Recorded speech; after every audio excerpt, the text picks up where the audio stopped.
The courtroom in Hartford that morning smelled like old paper and lemon polish, the kind of smell that takes you back to a place you've never actually been. I stood behind the closed door of the judge's chambers and listened to the bailiff's voice on the other side of the wall, calling the courtroom to order.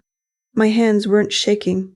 I want to say that first, because I spent a lot of years thinking they would. I spent a lot of years thinking the day I finally saw them again, I'd come apart at the seams like a cheap dress in the rain. But I was 34 years old, I had a master's degree from Yale, I had a black robe hanging on a hook 6 feet from my left shoulder, and my hands were steady. The woman on the docket that morning was Caroline May Thornbury, age 59, of Wethersfield, Connecticut. Her husband Russell was beside her at the defense table. They were the plaintiffs in a civil suit against me. They wanted $5.8 million. They wanted what they called their daughter's birthright. They were, in every legal sense of the word, my biological parents. And they hadn't seen me since I was 5 years old, standing barefoot on a tile floor at Bradley International Airport with a stuffed rabbit named Mr. Pibbs and a piece of grocery store gum in my mouth, watching their backs walk away toward the exit doors. But I'm getting ahead of myself. Let me back up. The morning my mother dropped me off at the airport, she made me wear a yellow corduroy dress with embroidered daisies on the collar. I remember that detail because it itched, and because I asked her if I could wear my t-shirt with a kitten on it instead, and she snapped at me to stop being difficult. She put my hair in 2 braids so tight that my temples ached. She zipped me into a puffy pink coat even though it was June, which I didn't understand then. But I understand now. She wanted me to look young. She wanted me to look pitiful. She wanted whoever found me to want to keep me. We drove from Hartford to the airport in my father's brown station wagon, the one with the cracked vinyl seat that pinched the backs of my knees. My father didn't say a single word the whole ride. My mother kept twisting around to look at me, and every time I caught her eye, she'd give me this thin little smile that I now recognize as the smile of a person trying not to cry, not out of grief, but out of nerves. She was nervous because she was about to commit a felony. I just thought she was being weird. When we got to the airport, my father parked in short term, and we walked through the sliding doors into the terminal. I'd never been to an airport before. I remember the noise of it, all that fluorescent buzzing and the announcements over the loudspeakers, and people pulling those huge hard suitcases on wheels. My mother held my hand too tight. She walked us past the ticket counters and the security line and around a corner to where the baggage carousels were. She stopped me in front of carousel number 4. There was a black metal bench bolted to the floor across from it. "Sit here," she said. "Daddy and I have to go finish something. I need you to count the suitcases that come around, every single one. Don't lose count." "How many?" I asked. "As many as it takes," she said. "Until we come back. Be a good girl. Don't talk to anybody." She put Mr. Pibbs in my lap. She set my little vinyl backpack at my feet. She kissed me on the forehead, and her lipstick left a sticky mark that I rubbed at with my sleeve. Then she walked away. My father had been standing about 10 feet behind her the whole time, and he didn't come over to say goodbye. He just turned and walked toward the doors with her. He didn't look back. I sat on that bench and I counted suitcases. I counted them in 2s and 3s the way they came spilling out onto the carousel. I counted 46 before I realized I'd lost track and had to start over. I was 5. I could count to 100 if I was careful, but I lost focus. The carousel would stop, and another flight would land, and it would start up again. I watched people lift their bags off the belt and walk away into their lives. I watched the families hug and the husbands kiss their wives. I watched a little boy about my age get scooped up by his grandfather and carried off on his shoulders, laughing. I sat there for almost 4 hours. I know it was almost 4 hours because the police report from the Connecticut State Police, which I obtained when I was 22 and old enough to request my own file, said that I was first noticed by an airport employee at approximately 10:45 in the morning, and that my parents had passed through the terminal at approximately 7:05. That's 3 hours and 40 minutes alone on a bench. The employee was a woman who worked at the Cinnabon kiosk on her break. She told the responding officer that she'd seen me sitting there when she came on shift at 9, and she figured my parents were in the restroom or something.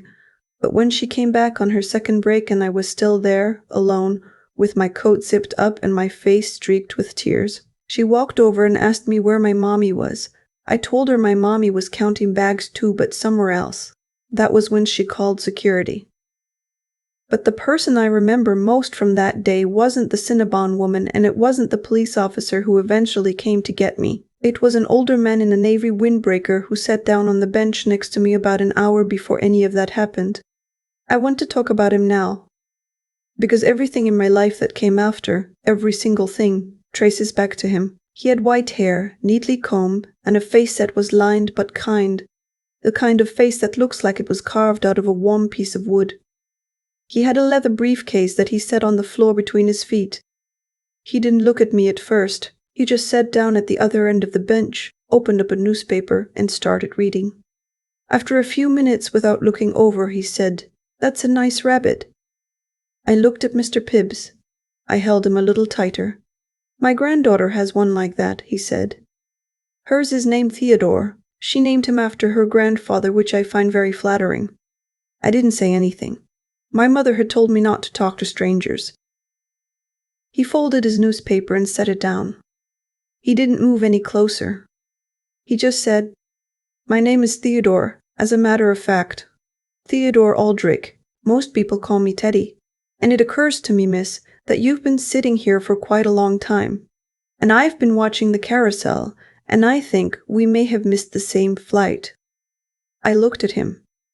He had blue eyes, not bright blue, just a soft, honest sort of blue. "My mummy told me to wait here," I said. "Did she?" he said. He nodded slowly, like he was taking that information very seriously. "Well, I will tell you what. I'm also waiting for someone. So, if you don't mind the company, I will wait here too until your mother comes back. That way you won't have to wait alone. How does that sound?" I nodded. "What's your name?" he said. "Mara." "Mara what?" "Mara Lynn Thornberry." He nodded again very slowly. And he kept his promise. He sat there with me. He didn't try to take me anywhere. He didn't offer me candy or ask me to go for a walk. He just sat there 2.5 feet away, reading his newspaper and occasionally pointing out interesting suitcases as they went by. "There's the green one with a duck on it," he'd say. "Look at that, somebody's got a guitar case. I bet that's a long instrument to fly with." He made it feel like a game. He made it feel like I wasn't alone. When the Cinnabon woman came over, and when the police came after her, Teddy stood up and spoke to the officers quietly, off to the side. I remember the officer nodding a lot and writing things down. Teddy didn't leave. He waited with me until a social worker arrived, a thin woman in a turtleneck named Constance, who held my hand and told me I was going to be safe now. And when Constance led me away toward the parking lot, Teddy crouched down to my level, looked me in the eye, and said, "Mara Lynn, you are going to be all right. Do you understand me? Whatever happens next, you are going to be all right." I nodded. He pressed something into my hand. It was a business card, plain white with just a name and the phone number on it. "Theodore Aldrich, a TO3 area code," he said. "When you are older, if you ever need anything, you call this number. Anyone who answers will know who you are." I put the card in the pocket of my puffy pink coat. I forgot about it for almost a decade. The next 3 years I spent in the Connecticut foster care system. I'm not going to dwell on that part, because it's not the heart of the story, and because some of it I still don't like to think about. The Thornberrys were not, it turned out, prosecuted for abandonment in 1996. The official record says that they were declared non-cooperative and that I was placed in protective custody. My mother told the social workers I had wandered off in the airport and they had been looking for me. There were no cameras at Carousel 4. There was no concrete proof of what they had done.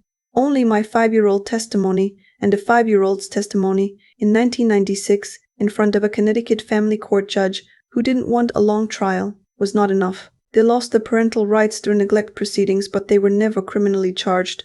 They walked away from the whole thing. I bounced through 3 foster placements before I landed with the Mercers. Donald and Ruth Mercer of Old Saybrook, Connecticut. Don was a high school physics teacher and Ruth ran a small bookstore on Main Street. They had wanted children for 15 years and couldn't have them. They were in their late 40s when I came to live with them. They were the kindest people I have ever known. I want to say something about Don, because he's the one the Thornburys would later try to sue me over, and I need you to understand who he actually was before I get to that. Don Mercer was a quiet man. He wore the same 5 flannel shirts in rotation, and he drank his coffee black. He drove a Subaru Outback with 190,000 miles on it. He coached the high school chess team for free. He read science fiction novels in the evenings and made elaborate scrambled eggs on Saturday mornings with cheese and chives from Ruth's herb garden. He never raised his voice, not once. In 16 years of living in his house, I never heard that man yell. When I was 9, the year my adoption was finalized, Don sat down with me at the kitchen table and said, "Mara, you are our daughter now. You don't have to call me Dad. You don't have to call me anything you don't want to. But you should know that for the rest of my life, you are my kid, and that doesn't get undone." I called him Dad that night at dinner. Ruth cried into her napkin. Don passed away on a Tuesday in March when I was 33 years old. He'd had a heart attack in his sleep. Ruth had passed away 2 years earlier from ovarian cancer. So when I got the call from the hospital, I drove down to Old Saybrook alone, walked into the house I'd grown up in, and sat on the back porch by myself for about 6 hours. I didn't cry until I saw his coffee mug still sitting on the kitchen counter, the rim stained, the spoon next to it. Then I cried for a long time. The funeral was small. Don had been an only child, and most of his friends were other retired teachers. About 40 people came. I gave the eulogy. I talked about scrambled eggs. People laughed in the right places. The reading of the will happened about 3 weeks later, in the office of Don's lawyer, a man named Pelham Cresswell, who had been his attorney for 30 years. I went expecting nothing complicated. Don and Ruth had owned their house outright. They had a modest retirement account. There was probably a life insurance policy or two. I figured I'd inherit maybe $400,000 worth of assets between the house and the savings. That would have been a comfort. That would have been Don's last gift, a kindness on his way out. I sat in Pelham's office in a leather chair that smelled like saddle soap, and Pelham slid a manila folder across the desk to me, and he said, "Mara, before we go through this, I want to prepare you. Donald has left you considerably more than what you may be expecting." I didn't understand. I said, "What do you mean?" Pelham took a long breath, the kind of breath a lawyer takes before he tells you something that's going to take an hour to explain. He said, "Your father had a brother." This was news to me. Don had never mentioned a brother. I had never seen a single photograph of a brother. There were no Christmas cards from a brother, no holidays spent with a brother. As far as I knew, Don's parents had died in the 70s, and that was the entire family history. Pelham said his name was Theodore. Theodore Aldrich. They were half-brothers, actually. Same mother. Different fathers. They were estranged for most of their adult lives, but Theodore was a successful man, very successful. He passed away in 2013, and at that time, he left the bulk of his estate to your father in trust. Donald never touched it. He didn't want it. He was a proud man, your father, but he didn't refuse it either because Theodore had specifically instructed that the trust be passed on to Donald's daughter upon Donald's death. The room got very quiet. I said, "Theodore Aldrich." Pelham nodded. I said, "Did he own a Navy windbreaker? Did he have white hair? Was he in his 60s in 1996? Did he ever fly out of Bradley International?" Pelham looked at me confused. He said, "I don't know about any of that. But yes, he was a Connecticut man. He made his money in commercial real estate development. He owned property all over New England." I sat in that leather chair and I looked at the manila folder and I thought about a bench at Carousel 4 and a stuffed rabbit and a business card that I'd thrown in a junk drawer when I was 13 years old and never looked at again. I thought about a man who'd kept his promise. I thought about a half-brother that Don had never mentioned, who had quietly arranged my whole life from the moment he sat down beside me on that bench. The total value of the trust, when Pelham finally walked me through it, was just over $5.8 million. I didn't tell anybody. Not for a long time. I had no one to tell anyway. Don and Ruth were both gone. I wasn't married. I had a few close friends from law school, but this wasn't the kind of thing you brought up over brunch. I kept the money parked exactly where Pelham had set it up, in a conservative trust, and I went back to work. I'd been a public defender for 4 years at that point, and then I'd been appointed to the family court bench the year before. I liked my work. I didn't need the money. I genuinely, in those first months, didn't know what to do with it. What brought the Thornberrys back was an obituary. Ruth Mercer's obituary had run 2 years earlier in the local paper and named me as her surviving daughter. Don's obituary, which I'd written myself, ran in the Hartford Courant and named me as his surviving daughter, the Honorable Mara Lynn Mercer of West Hartford. I hadn't thought twice about it. Why would I? Somewhere out there in Wethersfield, a woman named Caroline Thornberry read that name. Mara Lynn. She read it twice, and then she picked up the phone and called her husband at work and said, "I think I just found her." I got the lawsuit papers on a Friday in October. Process server hand-delivered to my chambers. I was sitting at my desk reviewing a custody motion when my clerk brought them in. The clerk's name is Brennan, and he's a sweet kid, just out of law school, and he was apologetic about it because he'd glanced at the caption. He said, "Judge, I think I think you should see this." The caption read, "Thornberry v. Mercer, Connecticut Superior Court." I read through the complaint twice. The Thornberrys, represented by a personal injury attorney out of New Haven named Vinton Crowder, were suing me for tortious interference with familial inheritance and fraudulent concealment of identity. They were claiming that I had, by changing my last name through my adoption, deliberately deprived them of their right to be notified of and beneficiaries of the estate of Theodore Aldrich, whom they claimed was a family connection through some Byzantine line of reasoning involving Don being my adoptive father and Theodore being Don's brother. The legal theory was nonsense. It was the kind of complaint that gets filed by an attorney who knows it won't survive a motion to dismiss but wants the settlement value of the embarrassment. But that wasn't the part that made my hands go cold. The part that made my hands go cold was paragraph 14 of the complaint, which stated, and I quote it from memory because I read it about 80 times, "Plaintiffs are the biological parents of the defendant, having raised her from birth in a loving and stable household until the defendant was approximately 5 years of age, at which time the defendant was abducted from her parents at Bradley International Airport by parties unknown and subsequently misplaced within the Connecticut child welfare system." Abducted from her parents. Misplaced? I sat at my desk and I read those 2 words and I started to laugh. Not a healthy laugh. The kind of laugh you laugh when you're alone in a room and something so monumentally absurd has happened that your body doesn't know what else to do.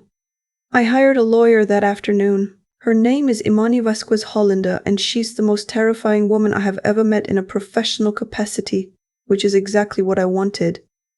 I gave her the file. I gave her my own file, the one I'd requested from the state when I was 22, the police report and the social services records and the family court paperwork. I gave her everything. She read it for an hour in her office while I sat across from her drinking lukewarm coffee. When she was finished, she looked up at me and she said, "Judge Mercer, we are going to bury these people." The case did not get thrown out on a motion to dismiss, which surprised me at first and then didn't. Crowder, the Thornberrys' lawyer, was sharper than I'd given him credit for. He'd structured the complaint just creatively enough that the judge assigned to the case, a colleague of mine named Hollis Brewster from the Hartford bench, felt obligated to let it move to discovery. The Thornberrys wanted depositions, they wanted bank records, they wanted to drag this thing out and make me settle. I was not going to settle. The trial was scheduled for the 3rd week of April. It was a bench trial, civil, no jury, in front of Judge Brewster. I recused myself from any related family court matters out of an abundance of caution, and I cleared my docket for that week. I told my chief judge what was happening because I had to, and she squeezed my arm in the hallway and said, "Mara, I'm so sorry. Are you okay?" I said yes. I was okay. I had been okay for a long time. The morning of the trial, I put on a navy suit and a white blouse, and I walked into the Hartford courthouse through the public entrance, which felt strange because I usually went in through the side door. Imani met me on the steps. She was wearing a chocolate pantsuit, and she had a stack of binders in her arms about a foot tall. She said, "Are you ready?" I said. "I've been ready since I was 5 years old." The Thornberrys were already in the courtroom when I walked in. I hadn't seen them in 29 years. They had gotten old.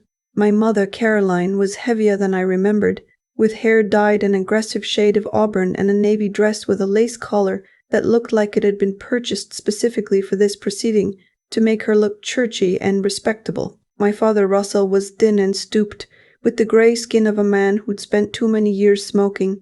They both looked up when I walked in. Here's the part I want you to understand, because I had to understand it myself. They didn't recognize me. They had not seen me since I was 5. I had been an underweight little girl with 2 tight braids and a yellow corduroy dress. I was now a 34-year-old woman with shoulder-length dark hair, no braids, a tailored suit, and the bearing that 12 years of trial work and 4 years on the bench will give you. Caroline looked at me, and then her eyes slid past me to Imani, and then they slid past Imani to the back of the courtroom, like she was looking for the defendant, her own daughter. She looked right through me. I sat down at the defense table. Imani sat down beside me. Caroline took the stand first. She had clearly been coached.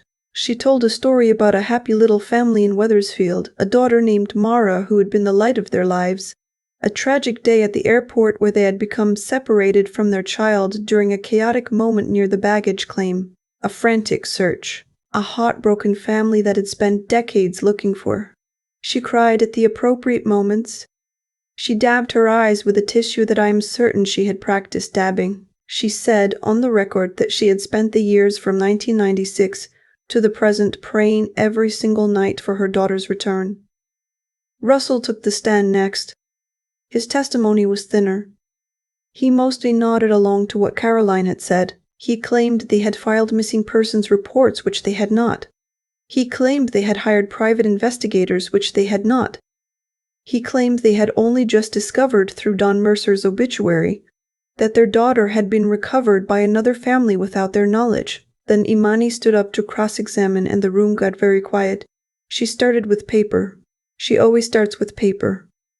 She introduced into evidence the 1996 Connecticut State Police report. She introduced the social services file. She introduced the family court transcript from the neglect proceeding in 1997, in which both Caroline and Russell had been present, had been represented by counsel, had been informed in writing and on the record of the existence of a child named Mara Lynn Thornberry in state custody, and had voluntarily signed away their parental rights in exchange for the prosecutor agreeing not to pursue criminal abandonment charges. Imani held up that document. It had Caroline's signature on it. It had Russell's signature on it. It had Russell's signature on it. It was dated April 11th, 1997. She said, "Mrs. Thornberry, is this your signature?" Caroline looked at the document. Caroline looked at her attorney. Caroline looked at the document again. She said, "I don't remember signing that." Imani said, "You don't remember signing a document on the record in open court in 1997 terminating your parental rights to a child you now claim was abducted from you the previous year." Caroline said, "I was under a lot of stress." I will never forget Imani's face at that moment. She did not smile. She did not raise her voice. She just turned a page in her binder and said, "Let's talk about the insurance policy." Because here was the part Caroline and Russell hadn't expected anyone to dig up. In November of 1996, 5 months after they left me at the airport, they had filed a life insurance claim on a policy they had taken out on me 18 months prior, claiming I had been presumed deceased after a wandering incident. The policy paid out $42,000. They had cashed the check on December 2nd, 1996, and used the money to pay off a second mortgage on their house in Wethersfield. Imani had bank records. She had the insurance claim form with Caroline's signature dated November 14th, 1996. She had a copy of the cashed check. She laid them out on the evidence table one by one. By the time Imani sat down, Caroline was no longer dabbing her eyes. She was staring at the table in front of her with the still frozen face of a person who had just realized that the trap she had set for somebody else had snapped shut on her own hand. Then it was my turn. Imani called me to the stand. I walked up. I sat down. I swore the oath. I gave my name for the record as Mara Lynn Mercer of West Hartford, Connecticut. Imani asked me a few preliminary questions. Where I had grown up. Who had raised me? What I did for a living. I answered them simply. Family court judge, State of Connecticut. Yale Law, class of 2017, public defender for 4 years before my appointment to the bench. Then she said, Judge Mercer, do you recognize the plaintiffs?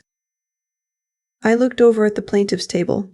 Caroline finally looked at me. She really looked at me for the first time that morning, and I watched the recognition come into her face like a tide coming in. I watched her mouth open slightly. I watched the color drain out of her cheeks, all the careful, churchy makeup standing out against skin that had gone the color of skim milk. I watched her turn to Russell and grip his arm. I said into the microphone, Yes, I do. Imani said, Who are they? I said, They are the biological parents who left me at Bradley International Airport on June 17, 1996, told me to count suitcases until they came back, and then drove home to Wethersfield and never returned. The silence in that courtroom was the loudest silence I have ever heard. I told the rest of it from the stand. I told it the way I'm telling it to you now. The yellow corduroy dress, the pink coat in June, the braids that were too tight, Mr. Beats, that were too tight, Mr. Braids, Pibbs, the 4 hours, the Cinnabon woman, Teddy, Constance, the Mercers. I told all of it. I told about the business card I'd found again in my late teens and dialed once out of curiosity and gotten a voicemail that said, You've reached the offices of Theodore Aldrich. Please leave a message.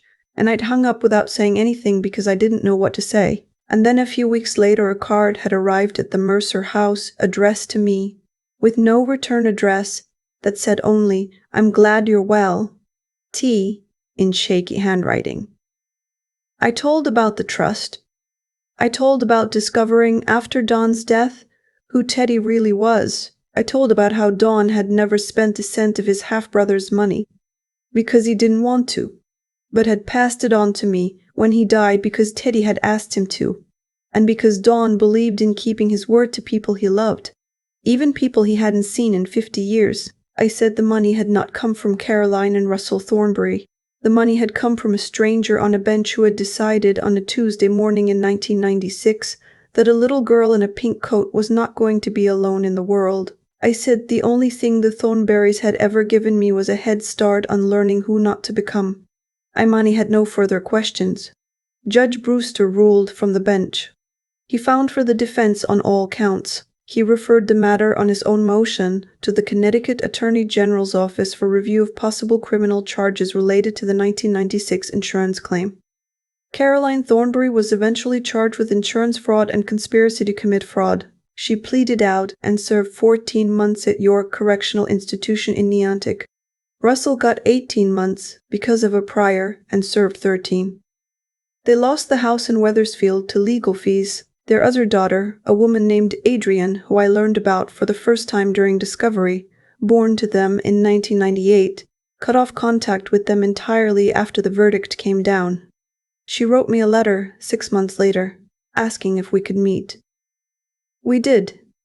We're getting to know each other. It is slow and it is careful, and it is one of the best things in my life.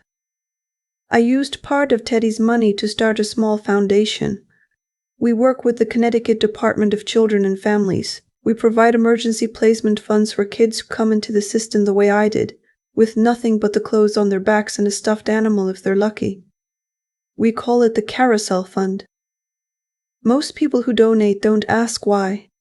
The ones who do, I tell, the yellow corduroy dress went into a box in the back of my closet a long time ago. The pink coat I lost somewhere along the way. Mr. Pibbs is on a shelf in my chambers, between the Connecticut General Statutes and a framed photo of Don and Ruth on the front porch in Old Saybrook. He's missing one ear. He still smells faintly of an airport bench, or maybe I just imagine that he does. I still have the business card. I keep it in my wallet. I take it out sometimes when I'm working late, and I look at it. Theodore Aldrich. A TO3 number that hasn't been active in 12 years. I never called him. I never thanked him. I didn't know who he was until it was too late to say anything at all. But I think he knew. I think he was the kind of man who didn't need to be thanked. I think he sat down on that bench all those years ago and made a decision, and then he spent the rest of his life quietly making sure that decision worked out. And then he passed it on to his brother. And his brother passed it on to me. Some people get parents who give them life. I got parents who gave me away. Then I got a stranger who gave me everything else. I think about that bench at Carousel 4 more often than people would expect. Not in a haunted way. Not anymore. I think about it the way you think about a turn in the road that, if it had gone differently, would have ended the whole story before it started, because the truth is, my parents made a choice that morning. They chose what they thought was easier than raising me. They chose $42,000 over a 5-year-old in a yellow corduroy dress, and every single thing that followed in their lives, the lost house, the prison time, the daughter who would not speak to them, traced back in a straight, clean line to that choice. You don't get to do a thing like that and not pay for it eventually. The world keeps a quieter set of books than people realize, and sooner or later the accounts come due. But here's the part I want to leave you with, because I think it matters more than the verdict. Teddy made a choice too that morning. He could have walked past that bench. He had a flight to catch, a life to get back to, a granddaughter named after him waiting somewhere. He saw a little girl alone and he sat down. That's all. He didn't rescue me in any dramatic sense. He didn't sweep in. He just sat 2.5 feet away and read a newspaper and refused to let me be invisible. And it changed everything. Dawn made a choice too. To take in a kid who wasn't his. To pour 16 years of patience and scrambled eggs and quiet love into someone he had no biological reason to love at all. To keep his half-brother's promise after his half-brother was gone. Decency is a series of small, deliberate decisions made by ordinary people, often without applause. That's what I learned, not from a courtroom. From a bench. I came out of all this believing 3 things, and I'll share them, because they cost me enough to learn. The first is that your worth is never set by the people who throw you away. Caroline and Russell tried to put a price on me twice in my life. Once for $42,000 and once for $5.8 million. And both times they got the number wrong, because they were never qualified to do the math in the first place. The second is that you build the mind that builds the life. I read every book Ruth Mercer brought home from her bookstore. I worked nights in law school. I learned the rules of the system that had once shuffled me through it, so that I could someday sit on its bench and shuffle it back toward justice. Nobody gives you that. You go and get it. And the third, the one I hold the closest, is that the strangers who choose to be kind to you when they don't have to are the real architecture of a decent life. Find them. Be one. Keep being one. The bench will always need somebody sitting on the other end of it,